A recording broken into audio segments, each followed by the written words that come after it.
இங்கே பாருங்கள் ஃப்ரெண்ட்ஸ், சரியான அமேசான் காட்டில் சரியான மழை பெஞ்சிங்க பாருங்கள், எவ்வளோ தண்ணி வந்துட்டுருக்கு. இந்த காட்டில் நிறைய பழம் இருக்குது ஃப்ரெண்ட்ஸ். இப்போ பாருங்களேன், இந்த தண்ணி வழியாக பார்த்தீங்கன்னா ஒரு அப்படியே அமேசான் காட்டில் பார்த்தீங்கன்னா ஒரு ஆப்பிள் அப்படியே அடிச்சுட்டு வந்துச்சு ஃப்ரெண்ட்ஸ்.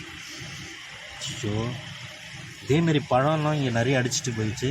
சரி ஓகே, இந்த பழம் அப்படியே காட்டு வழியாக போட்டோம். பாருங்கள் எப்படி உருண்டு போகுது.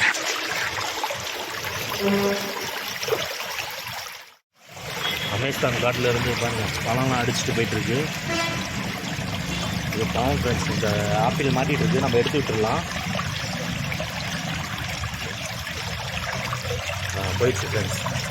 இப்போ பார்த்தீங்கன்னா இந்த காட்டு வழி பாதை பயங்கரமானது ஃப்ரெண்ட்ஸ். இந்த அமேசான் காட்டில் மழை பெஞ்சுட்டு வச்சுங்களேன் பாருங்கள், தண்ணி நான் ஸ்டாப்பாக ஓடிட்டுருக்கா.